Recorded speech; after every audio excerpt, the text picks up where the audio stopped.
All right, welcome to another episode of me doing something I've never done before. I am going to install an attic fan in my attic. Moved into this house about 2 years ago. There's an attic fan on the roof. Doesn't work.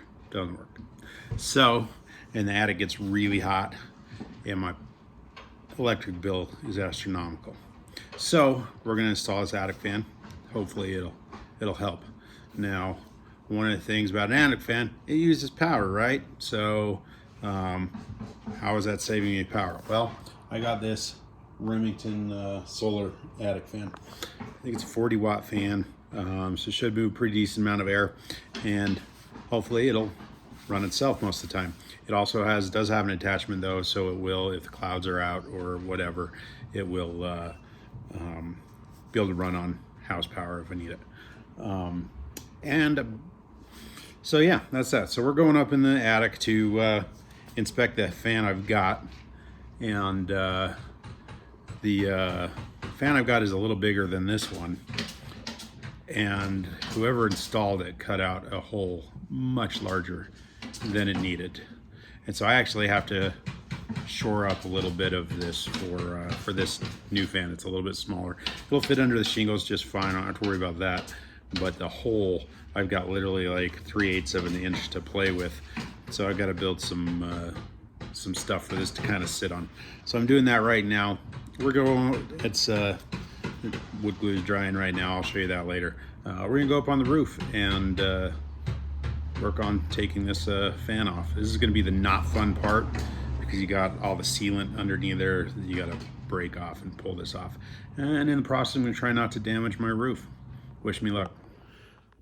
Okay, so here I am up in my attic trying to do everything I can to not fall through my roof. And I'm looking at my old attic fan here. This is it right here. It's old, it doesn't work anymore. It's got these cords here that are going all the way through and down over there to supply power to it. So we're gonna install the new one. I just wanted to come up here to see what I'm dealing with. There's nothing inside here that's attaching it. It's all on the outside. So I'll remove it from the outside. But then I also got to do stuff with these power cords, because the fan I've got also has a cord to it. So we're going to, first of all, we're going to go down, get this light out of your way. We're going to go down and get the power shut off to this.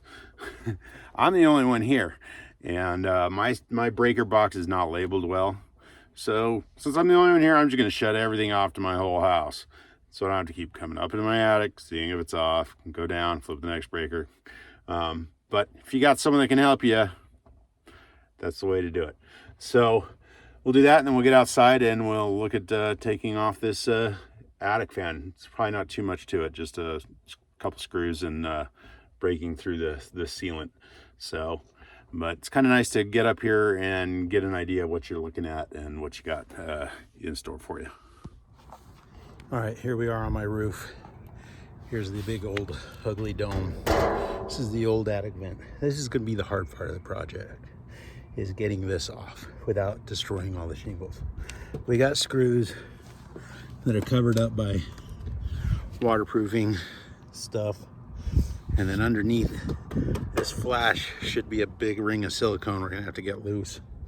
So it's gonna be a pain in the butt, but we're gonna work at it, chip at it, be careful, because we don't want to damage the shingles, because I don't want to have to fix a roof, because yeah.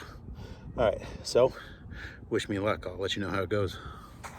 Okay, so first thing we want to do though, we want to loosen up all these shingles. So I just got this little flat pry bar. Get it under there. Just tap it with a hammer. They come up pretty darn easy, not too hard at all.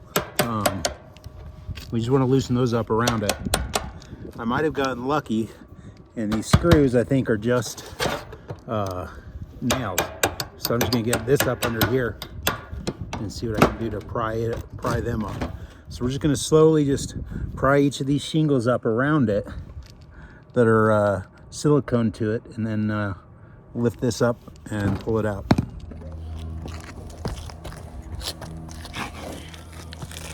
Okay, so we're just slowly working away at it. Just separating the shingles as little as we need to, and finding the nails. One thing I'm finding with mine is I think this was installed when the roof was redone or reinstalled, and so it's nailed in kind of with the shingles. There's also, I think I'm lucking out, there's not a whole lot of silicone on it, so that's not so bad, but just being very careful to not break the shingles, not rip the shingles. So just work at it slowly. A lot of the other YouTube channels are like, oh, you just lift the shingles up and slide it out and then slide the new one in. No, this is a pain in the butt, and it's going to take some time if you want to make sure you do it right. Of course, if you've never had one of these on your roof before, it's probably easier you just cut the hole out for it to go in. But for mine, the hole's already cut out, and so we're just going to put it in. I'll just let you watch for a second.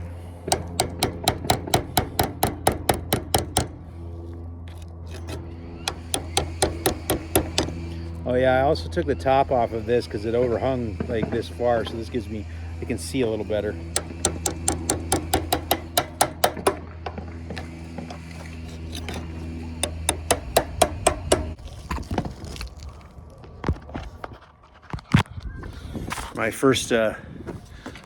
My first thought of why I should be doing that is because my neighbors across the street, where are they? Right, not that house. That house, right here. They're getting their new roof put on.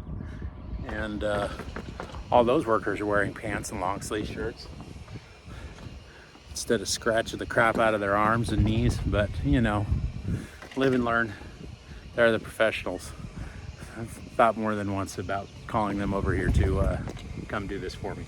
But we're just gonna keep working at it and get it done. All right, so I think it's about 2 hours later. I think I finally got this thing loose. It is a pain in the butt. Not fun. But we're gonna hopefully just try and slide it out now. So we'll see here if it works. Let me set you down here.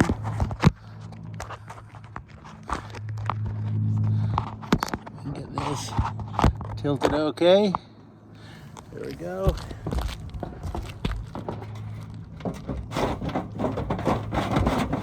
Oh, there's one more nail somewhere up in that corner.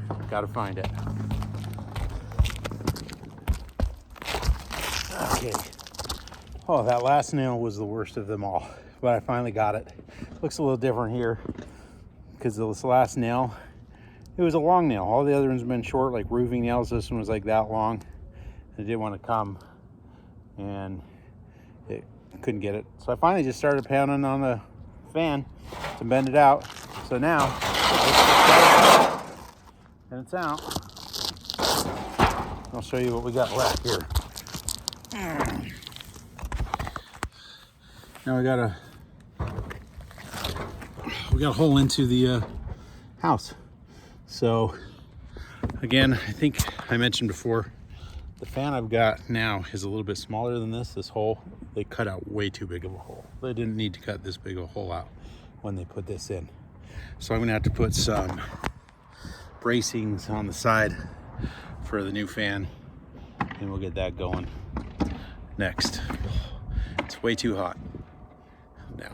All right, so day 2 of this project. I picked a week that it was no chance of raining, since I might have had a hole in my roof for a couple days.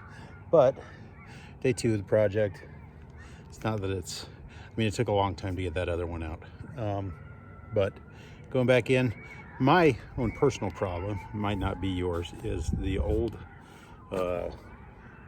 attic fan was, when they installed it on the roof, they pretty much cut the hole joist to joist for it. I mean, way bigger than it had to be.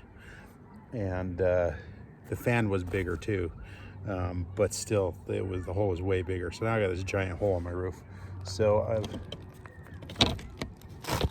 put some braces on my joists, and I've built this little patch here, cut the hole out for the new one to go on.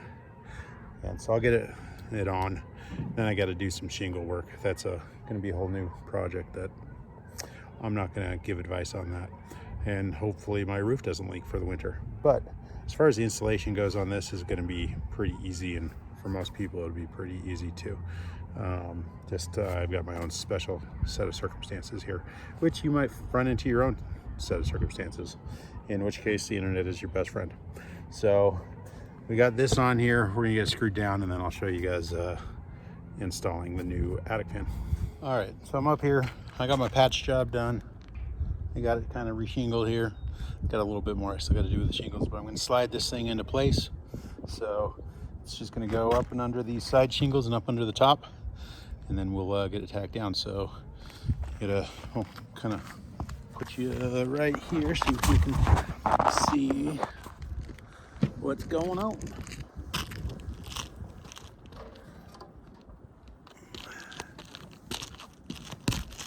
All right, so here it is.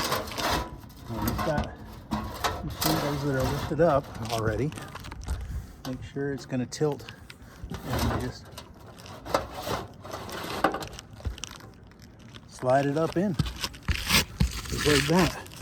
Now, what I didn't do yet, that I need to do, is put a bead of sealant around the bottom of it. So I'm going to do that, and then, but you know, put the bead of sealant in and slide it up in place, and then screw it down. So that's that. All right, so here it is. I just put 2 beads around it because I like redundancy. So I got that down, and I'm going to slide it into place. All right, wish me luck.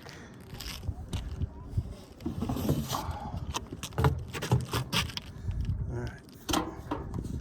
First things first, make sure we got it going in the right direction.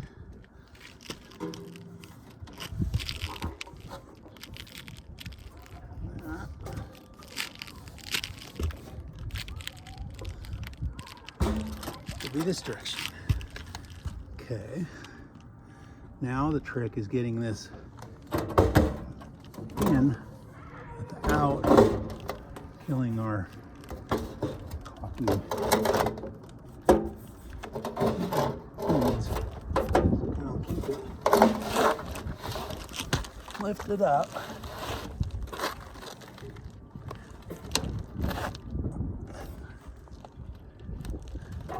And slid into place. And then let it down.